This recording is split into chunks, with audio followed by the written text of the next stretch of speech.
Monday morning, November 19th, 2018. This is the Hardy Complex number 12, the one place where everything and anything you don't want to see, you don't want to hear. How's it going, everybody? My name is Zach Hardy. We've got booth guy, we've got sound guy here.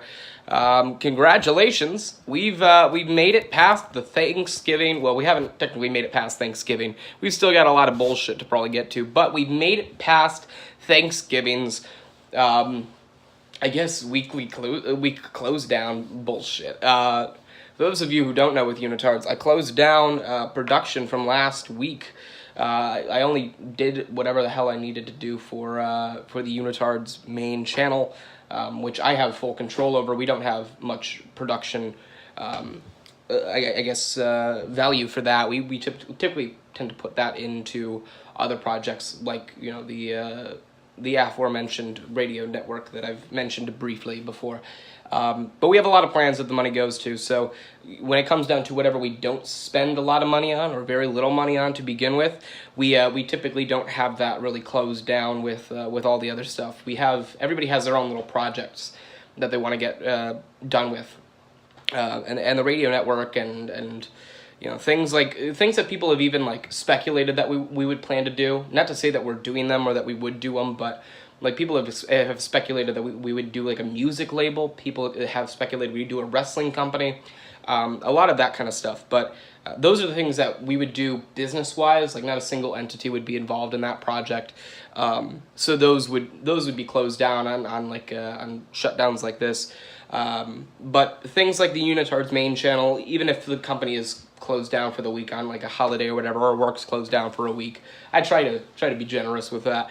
I still do whatever I need to do for the main Unitards channel, because that's like my own personal pet project. The same goes for any like series that I was trying to do or whatever the hell it may be. As long as they're not really like center production with anything, then those typically tend to go on without any kind of hassle. So with that, sound guy, booth guy, I'm Zach Hardy. This is November 19th, Monday morning, and this is the Hardy Complex number 12. For those of you who don't know, we took the last 2 weeks off. I was sick 2 weeks ago, and last week we closed down production for the week. Today and tomorrow we are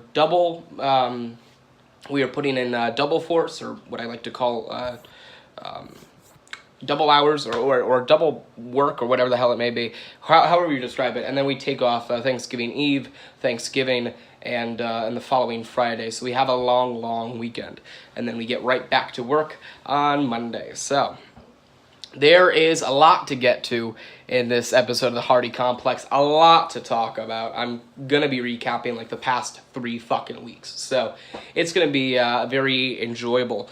And first and foremost, just because of the fact that I think it needs to be said, I shit talk WWE a lot. Not necessarily shit talk for the purpose of trying to start quote unquote beef, but I like to shit talk WWE in terms of the fact where I like to very openly and very often times pick apart WWE for their monotonous bullshit. You know, I call them out for every stupid thing they do, because it becomes, I mean, it's to the point where it's like they put on a good show and you go, yeah, good job WWE, put on a great show. But they should be putting on good shows all the time. We shouldn't be clapping because they had a good show. So it shows, you know, how weak their product is for us to be saying, hey, you did something right, WWE, great job. And I think we as fans tend to overlook that quite oftentimes, but I'll give WWE credit for this.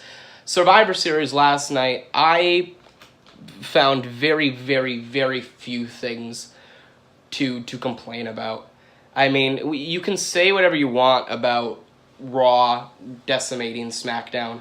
You can call out WWE for not knowing how to count, but, you know, everybody that has watched me for years now, anybody that watches me in anything, it doesn't matter whether they follow my music, whether they follow my wrestling, whether they follow my business ventures, my fucking written series, my production whatevers, you all know that I will say whatever the hell I want to say, but if I see somebody do something really well, whether I like them or not, I'm gonna give them credit for it. That's just how I work.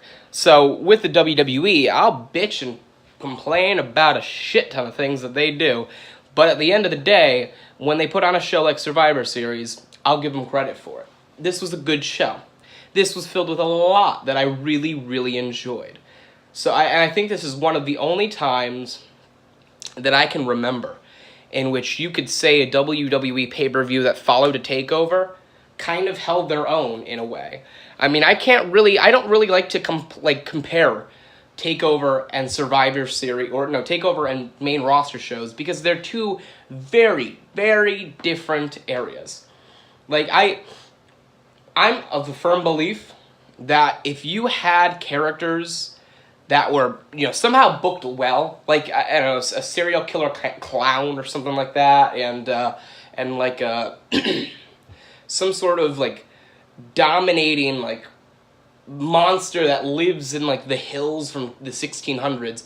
If you were to do, like, if USW had that, excuse me, and, they tend to, fill out a 5,000-seat arena, whatever they go to do, whatever shows they tend to do. If they had that, I think it'd get over with that arena. But if they were to go into, like, a different stadium, like a stadium or whatever, I think if they were to be able to pack out a stadium, that stadium would be fine, would love and eat that shit up.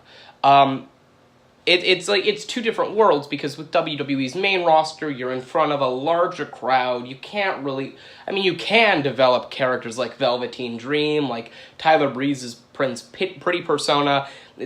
You're just kind of too lazy to do so, and they are not good enough to do it the right way, but nevertheless, it's kind of a case where it's not always destined to work. You have to really put your mind towards something. And I don't like to compare WWE main roster shows to NXT TakeOver events, because there's not much to compare. It's like comparing LeBron versus Michael Jordan. Two different eras against two vastly different forms of competition. It's like comparing one world to another. It's just, you can't. You can find some similarities, but that's it. Nothing's the same in both generations. And nothing's the same in NXT and WWE, other than the name, really. And with Survivor Series, I saw almost nothing to really, really complain about. Charlotte versus Ronda was excellent. Brilliantly done, perfectly executed. The goddamn conclusion was great. If you can make Michael Cole seem confused, or if you can make Michael Cole confused, and the people at home can buy the idea that, oh, you know what, he would actually be really confused about this, because I am too, then I think you've done a pretty damn good job. The fucking ending with Charlotte attacking Ronda with the cane, beating the shit out of her with the cane. I don't think I've seen anybody on the main roster break a kendo stick over someone's back like I saw with Charlotte against Ronda last night. And then attacking the refs, like, that's something that I don't think you would tend to see in WWE or NXT or anywhere, really. Like a woman just decimating the male referees, and then beating the shit out of Ronda with a chair, and then the whole neck stomp into the chair that they brought back from yesteryear. That was just brilliant. Turning Charlotte heel was probably the greatest idea that they hadn't done yet, and now they've done it, and they did it well. And we can go on and on and on. Survivor Series continuing to be the one pay-per-view that WWE says, hey, Brock, work for it. Just look at what Brock's done at Survivor Series the last 3 years. Was he at Survivor Series in 2015? I don't know. I don't think so. But I'm not going to worry about it. Brock gets decimated by Goldberg in 2016. 2017, he has to work for more than 5 minutes. And then in 2018, he has to work for almost 20 minutes or something like that. That's just extremely strange. And the fucking booking between Daniel Bryan and Brock Lesnar. Daniel Bryan essentially playing possum on Brock Lesnar. Just great. And I gotta give Brock credit as well. That 2.99999 fucking false finish, brilliant, excellent, immediately great. The final score was 6-1. Let me just make that clear. It was not a clean sweep. I just like the fact that WWE was like, yeah, the pre-show doesn't count. We're in the thick of things. We got the meat of it. Shinsuke versus Seth Rollins delivered more than I expected it to. You look at a lot of different matches over WWE this year, especially the main roster, and there are a lot of matches that should have stolen the show, like AJ Styles versus Nakamura, disappointed on more than one occasion. Charlotte versus Asuka was not as good as we all hoped it would be at WrestleMania. And then obviously at Survivor Series, there was this big hype between Rollins and Nakamura, and I was I was just kind of sitting back like, this is not gonna be as good as you think. I expected Toni Storm and Io Shirai to completely decimate any other match at Evolution because of the fact that it was just it should have been amazing, and we tend to get disappointed by that with WWE in the main roster shows. So I was expecting the same thing from Nakamura and Rollins, and to an extent, I was right because I didn't think it was going to steal the show. I didn't think it was the greatest match on the show, but it was definitely a match that held its own. It was one of those matches that didn't disappoint like, I was worried it was. I mean, my cynical mind went into full gear with that. Cesaro and Sheamus versus the Authors of Pain, I was fine with it. There was some douchebag with a leopard print haircut or whatever in the front row. I don't know his name. Something stupid. I don't know. He's probably doing something like, beard shampoo commercials or whatever. Probably has no life. But that's obviously apparent. But the remainder of the match was just something. It was I don't really know what to make of it. I think there was more of a spotlight on a managerial role on the outside of the ring than there was the match. I think it was a weird thing that I kind of complained about. It was the fact that the match in the ring wasn't as important, I guess, as what was going on outside of the ring, which I guess the conclusion of what was going on outside of the ring was Rockstar Spud pissing his pants. That is... oh, God damn it. I can't help but chuckle, and every time I go to say it, I can't believe I'm saying it with it having actually happened. But Rockstar Spud, or Drake Maverick, whatever the fuck, I'm going to call him Rockstar Spud until the day I die. Rockstar Spud pissed his pants, and that was, I guess, the reason as to why the Authors of Pain won. Okay, so Authors of Pain win via pissage. Okay, sure. I can find a million things to complain about with that, but, it was a good show. The tag match was delivered. The women's tag match, you have Nia Jax as, God, she could be a legitimate monster heel. Just give it the right fucking time. I mean, the fact that they were able to she was able to hey, let me dust off this fist that I punched Becky Lynch in the face with, and just her dusting off the fist made people pissed off. I mean, if she'd get kicked on the, she'd get flicked or flicked in the head, and the crowd would erupt in cheers. The second she walks into the ring, it's just a thunderous ovation of boos. I mean, I'm fine with Nia Jax winning the match. I'm fine with it being the case of Nia kind of being the sole survivor. I would have really much rather had somebody like Mandy Rose or Sonya Deville, people that I are trying to kind of find their role in the main roster, I guess, to an extent. Someone that was trying to find their role to eliminate Nia in the middle of the match, and at that point in time, they're the hero for the rest of the year. I mean, at that point, if I'm calling the shots, and if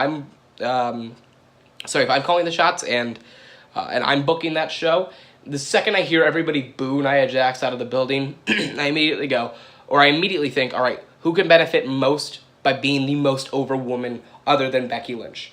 Okay, Mandy Rose or Sonya Deville. All right, middle of the match, have them just wipe out and get a sneaky win over Nia. Nia can then decimate them, and they can kick out of a finisher and be a little resilient. They can take a little bit more damage than get knocked out of the match. But by that point in time, everyone fucking loves them. That's how I would thought to do it. So I would have called an audible in that moment. But I mean, I'm fine with Nia Jax winning as well. It was a good show, and obviously the 5-on-5 men's tag match ends with Shane McMahon again. I think, is that the I don't think that's a third year in a row. I know it's the second year in a row that it's ended with Shane McMahon.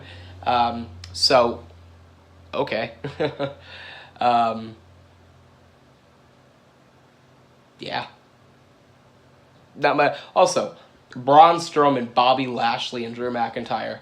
If you had told me in 2016 or 2015 that the three guys that would essentially be solicited as the saviors of Raw would be Bobby Lashley, Braun Strowman, and Drew McIntyre, I would have called you insane. For one, Braun Strowman would have been still wearing his piss pant trousers or whatever the fuck he had in the Wyatt family. Drew McIntyre was still in TNA, and Bobby Lashley was still in TNA. And if you had told me back then that AJ Styles would be a multi-time WWE champion and would hold one of those reigns go over a year, I would have officially called you nuts. But never the fucking less, that is okay. Whatever. Shane McMahon goes down again. So yeah, Survivor Series. I have not much to really complain about. WWE put on a really good show, and as I said, it's kind of telling that we applaud WWE for not fucking something up, making semi-good decisions. But I think the storytelling was right there. I think Daniel Bryan being this smarmy little cocky heel, I fucking loved it. Like Brock Lesnar just like getting his ass beat and having to work for it, fucking loved it. Charlotte being like, you know what, it worked for Becky, but at the same time, fuck Ronda. Beat the shit out of her, fucking loved it. Fucking amazing. I've said fucking 5 times now. And people think I'm going to the WWE. Wow. Alright, anyway, yeah, Survivor Series. I don't have much to complain about. Very happy with the show. I must give it up to WWE. They did a really good job with that. So, I guess we're already 15 minutes into the show. Up next, or coming up soon, we'll be having our NFL week whatever recap, talking about some, or whatever the hell it may be that we have to discuss. Also going into a little bit of LFL news, and continuing forth with an opinionated question. All that and more on the Hardy Complex number 12. We're back in 60 just in a moment.